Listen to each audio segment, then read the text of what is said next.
So on the morning of September 11th, 2001, I was going through my normal day of sleeping. I was stuck in traffic.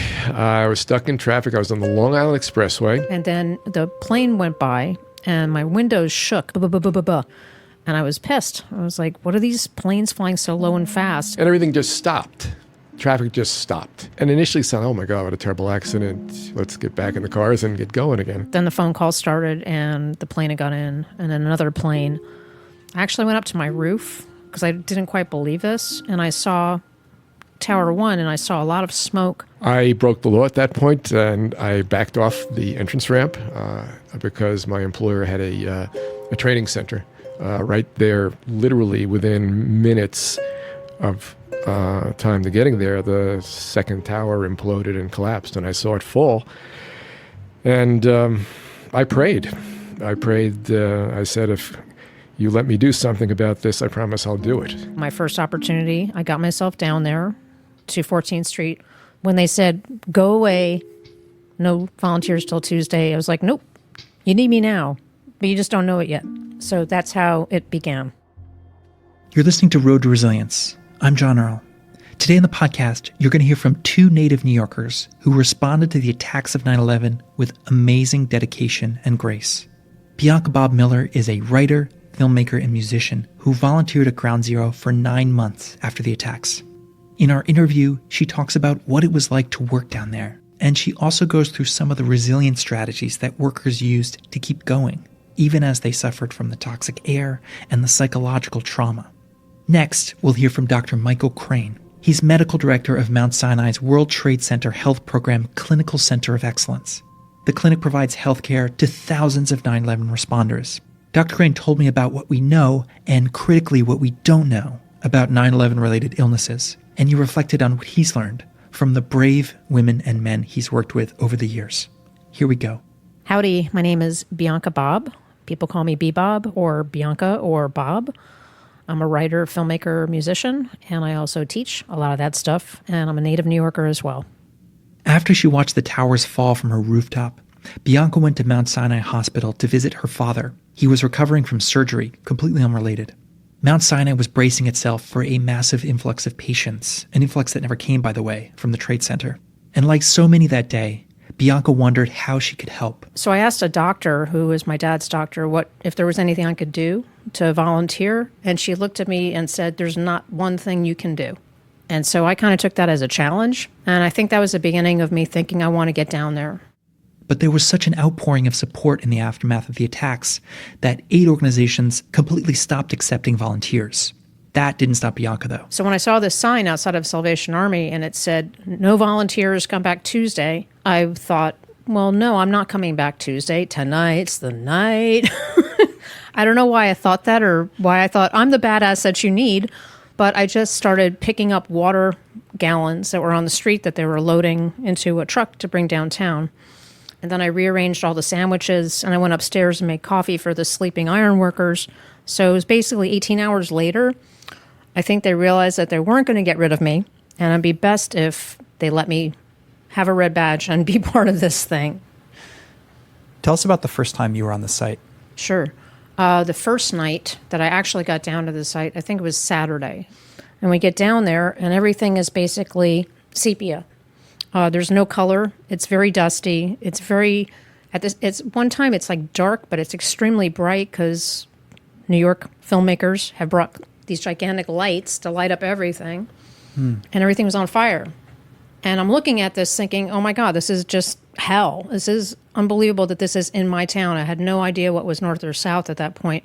And up to the truck comes this little tiny Italian fire guy, Volley, a volunteer firefighter, with a big tray of lasagna. And he shoves it up in my face and says, hey, you hungry? Come on, let's eat. I was like, only the Italians would want to eat in the middle of hell and like bring lasagna to World Trade Center. But it made me laugh, and that was like the first time I had laughed in like a week. And so it felt weirdly like home, that, you know, there was some hope in the middle of chaos. It sounds like there were a lot of things that were surreal. The whole thing was surreal, definitely. And it's like even driving through it and standing right on top of what used to be Tower 1, you still don't get it. Right, say more about that. The scale of it and the physics of what happened in such a short time. Like the buildings came down in like 10 and 11 seconds. And what we found in the months that followed, like, intact soda bottles in the basement and gigantic steel beams that were compressed into things you can hold in your hands, just tiny remnants. So the physics of it was very bizarre, and the suddenness, like there was no going back. This thing had happened, and maybe the doctor was right. There wasn't much you could do in that moment, but in the 9 months that followed, I felt there was a lot that could be done. Tell us more about your work, your day-to-day work on the site. What did a typical day look like? The first couple months, I think the first 2 months, we were out in the middle of the highway in like a MASH tent, giving out candy and food and supplies and boots and socks. And then we moved into the big, what they called the Taj Mahal tent. And at that point, we had gators, which again are the John Deere little 4x4s, they call them, with a kind of a pickup truck, but squat. So that was my job, to go around, bring coffee, bring supplies, and drop off and pick up people. You were on the site for about 9 months. Yes. What motivated you and other volunteers and first responders to keep coming back and work so hard? I think the goal was we wanted to make as many recoveries of people and remains possible. And I think we also felt, and we were, part of a gigantic community and a big team, because it was a lot of moving parts. It wasn't just firefighters. It wasn't just cops. It was iron workers and sanitation people and volunteers from Canada and, people from all over the world. So it was community spirit, and we felt like we were doing some good in the face of horribleness. So that's what kept me going. There's times when I was like, okay, I cannot do this anymore because it's just too hard, and it's emotionally hard. I think part of being on the site as a driver, I got to see a lot of stuff that I had to protect myself from. And I made a conscious choice to do that because I knew if I kept seeing recoveries that I would not be able personally to stay as long as I did. Mm-hmm. So you're talking about recovery of remains? Yeah, recoveries of remains, yes. But there's always we always kind of knew when this was happening a lot of times. Mm-hmm. And, I would go on the honor guard, but if I knew that they were doing recovery, like, say, over there, I would make it my business to turn my back and not witness that, because that's how I needed to protect myself. What were some of the other strategies that you employed or saw other people using? I think comedy, definitely comedy and humor. There was a lot of dark humor on the site because it was a dark place to be. There was that, and I did a lot of writing when I was on the site. Like every time I went down on the subway with my little hard hat, I would write. What sort of things would you write? Just a kind of an account of what I saw and what happened, and names, because I know that I was watching history unfolding here, and I didn't want to forget it. And I didn't want to forget the actually good moments that happened down there, and the beautiful moments between people. So that's what I would write about. Is there one that comes to mind, a beautiful moment?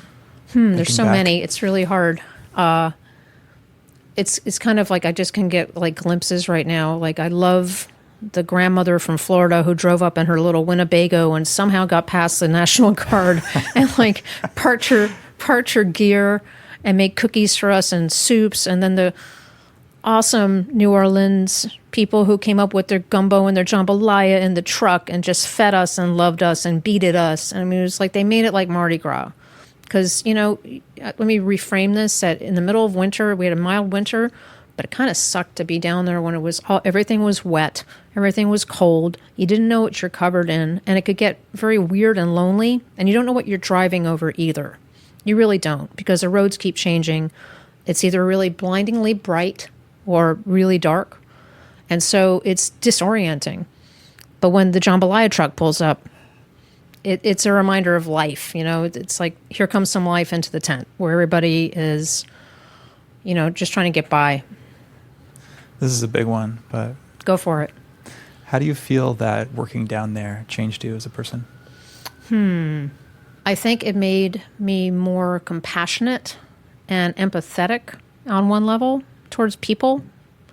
It also lowered my tolerance for BS. Same way. At the same, like all that stuff in the same cup, right?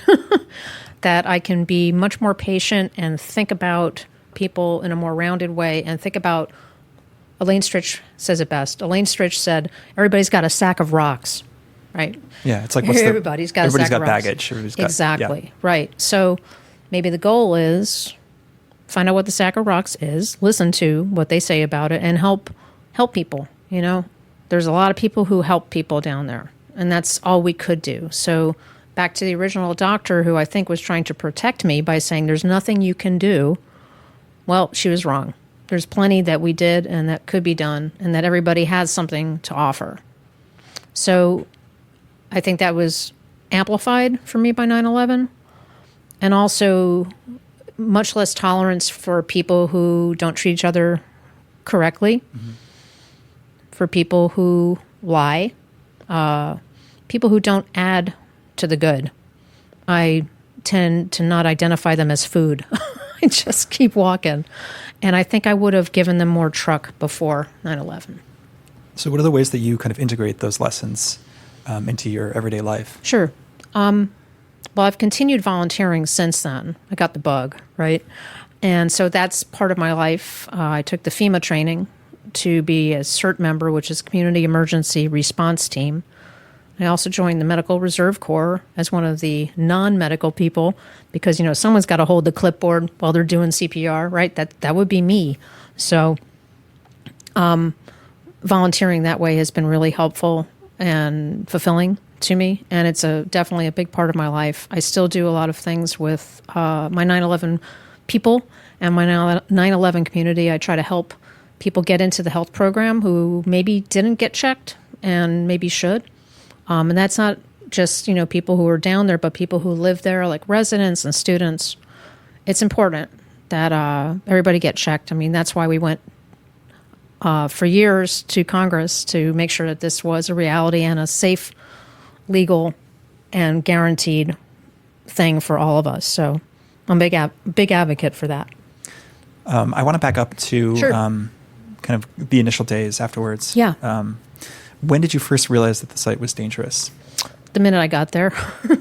I mean, it wasn't right, you know. I think we all knew this. We wanted to believe that it was going to be okay because we kept on being told that it was.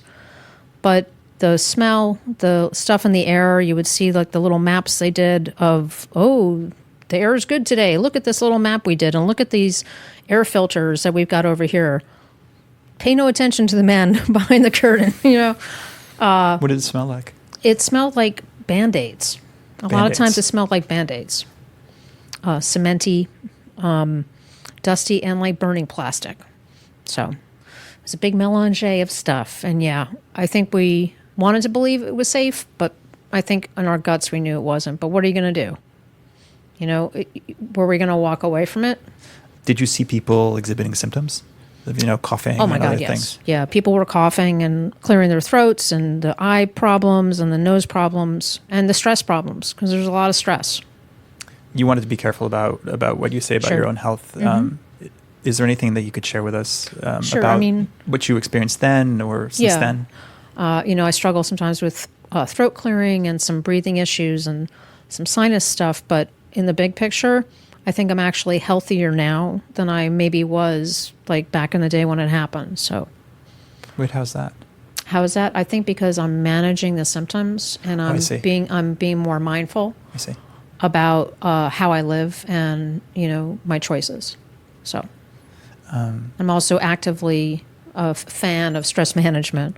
What are some of your techniques for managing stress? Mindfulness, meditation, definitely breath work, and yeah, and it's been helpful. And so has dancing. I think it's the best stress reducer, even if it's stupid dancing, like stupid wedding dancing. I'll take it. I'll take it. It works.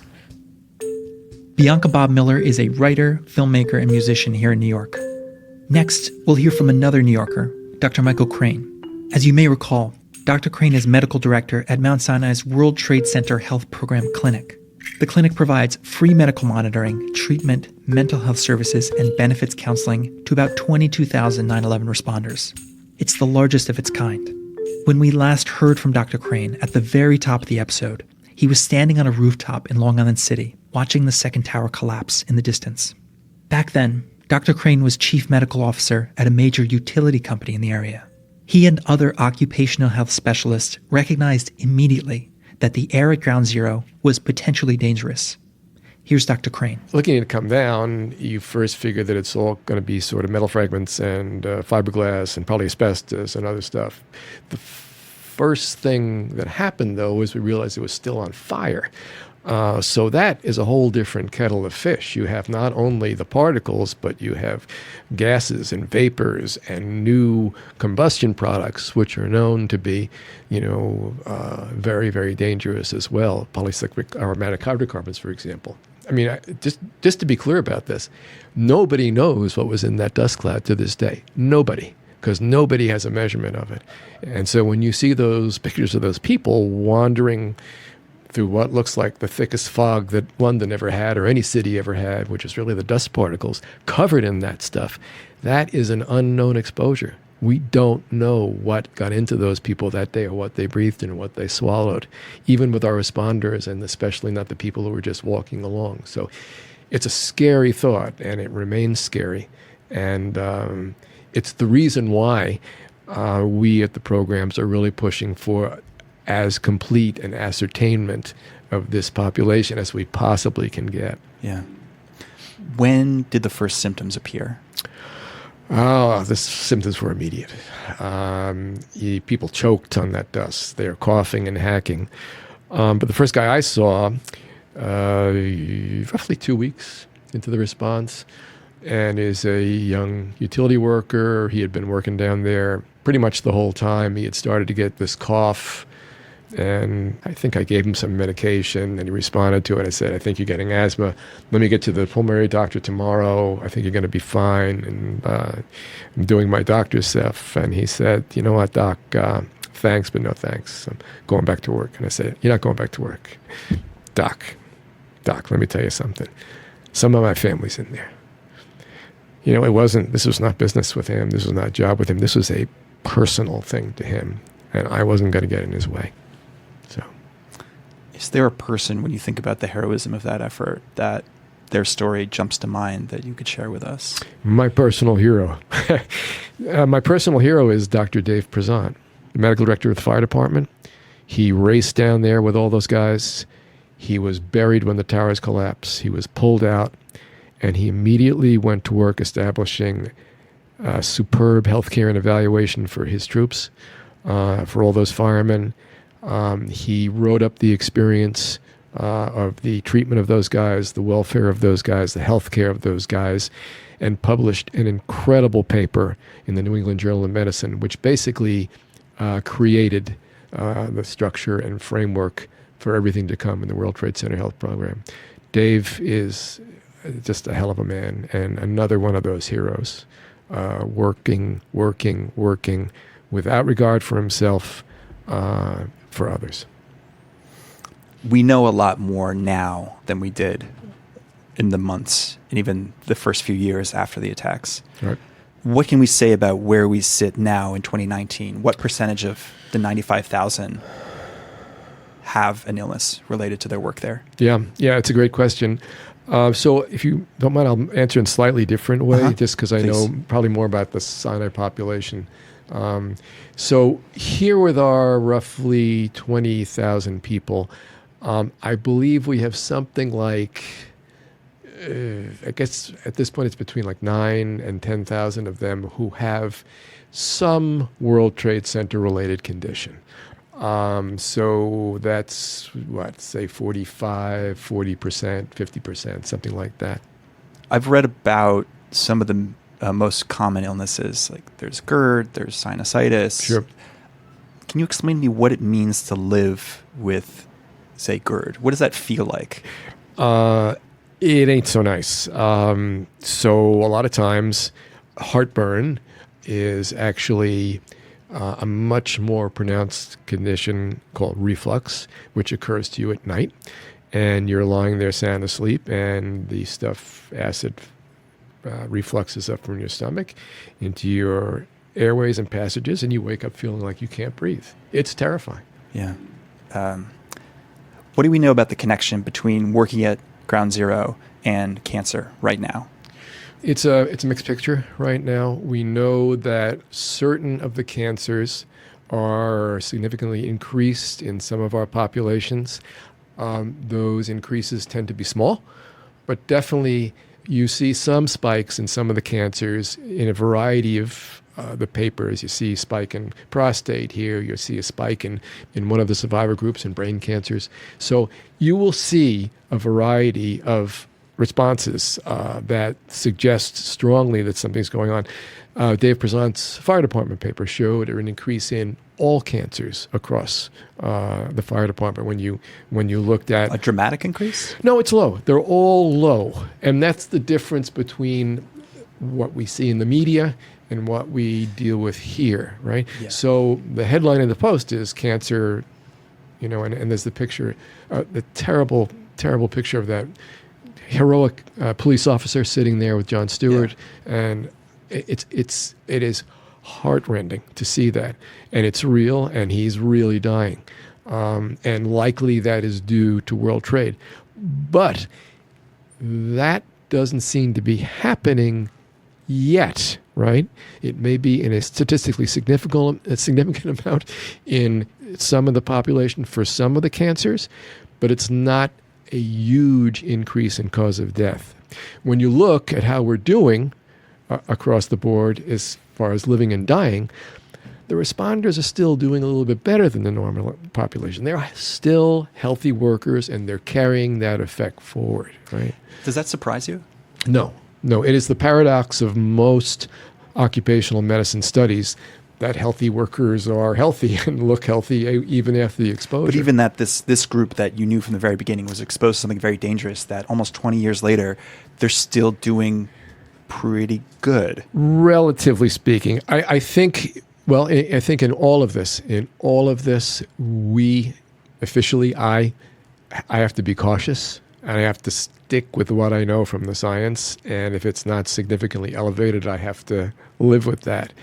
However, I also know, as a person who's looked at a lot of studies and a lot of exposures, that this will start to be magnified the further out we go. And just the example that always comes up is asbestos, right? Asbestos just sits there, and it's in your lungs, and you don't even know from it.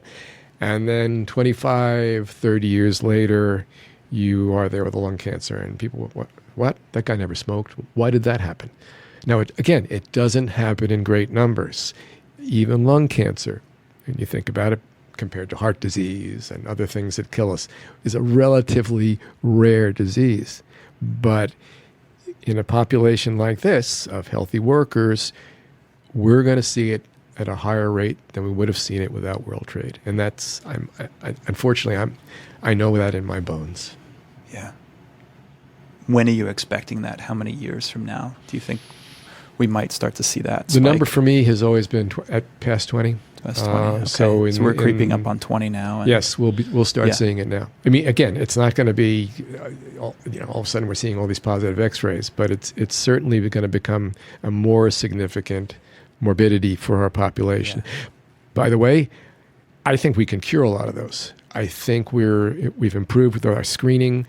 I think if we stay on our program, if we use our technology, if we use our new drugs, if we use our new diagnostic techniques, I think we may be able to lick this a lot.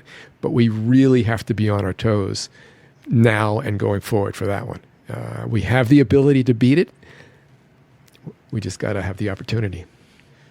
I'm jumping around the topics now, but we know roughly the number of responders. We know pretty about 100,000 who was there and who was there when, and the thing that's a concern is the folks who are living there, right? That's to me, from my side of this desk, that's a completely unknown variable. The estimate about the total size of the population that was exposed is about 400,000 living there, working there, going to school there, etc. And I'm still not sure about the number of people who were really dramatically exposed, like in that dust cloud, in that group on that day. And I think we're just learning about that now. Yeah. Just to go again on another tangent, it's just today, recently, I mean, where are we? 2019, that there's a study being where they're really looking in detail about the kids who are in school and about what's happening with them. And that is really critical. I mean, these are young people now who are having their careers, having their own children. We really need to know more. Yeah. So I want to turn now to kind of your experience of working with this population that I know you have a ton of... Jesus, these people. Bunch of jerks. Yeah, let me tell you. Bunch of self-centered jerks. My God. This is working here. And you've been here now for... So I've been here at Mount Sinai since 2006. Okay. So I'm in year 14. Which is amazing because I'm only 32 years old. And getting younger. Thank you. You're beginning to understand me. This is the greatest honor of my life. There is not a day when I come in here and I don't either experience something or meet someone who makes me feel that everything I do is worthwhile. And that's no joke. It's no exaggeration. It's true for so many of the people. They are responders. They are this altruistic bunch of people. It is a remarkable population, and it's a joy. It truly is. What have you learned from them? What have I not learned from them? I've learned that generosity is a virtue. I've learned that selflessness is often hiding in big, burly, scary-looking people who are really tough, but very, very, very altruistic. And I know I've learned what courage is. I've learned what a hero is, and it's a lesson I get every day. It sounds like you'll be doing this work for the rest of your career. So the health program was renewed for, I guess, 75 years, about a couple of years ago. I calculated that when it ran out, I would be 138 years old. That'll be roughly the time I retire. Thanks again to Bianca and Dr. Crane, and to everybody out there who lives by the words, never forget. In the show description, you'll find a link to Mount Sinai's World Trade Center Health Program Clinical Center of Excellence. We'll also include links to some resources for responders that Bianca recommended to us. That's all for this episode of Road to Resilience. We're a production of the Icahn School of Medicine at Mount Sinai. This episode was produced by Katie Ullman and me, John Earl. Justin Gunn and Matt Kozar produced video for the episode. Our executive producers are Dori Kleesis and Lucia Lee. Help us bring you more great stories by filling out the listener survey in the show notes. And if you enjoy the podcast, please rate and review us on Apple Podcasts or wherever you're listening. From all of us here, thanks for being with us. We'll see you next time.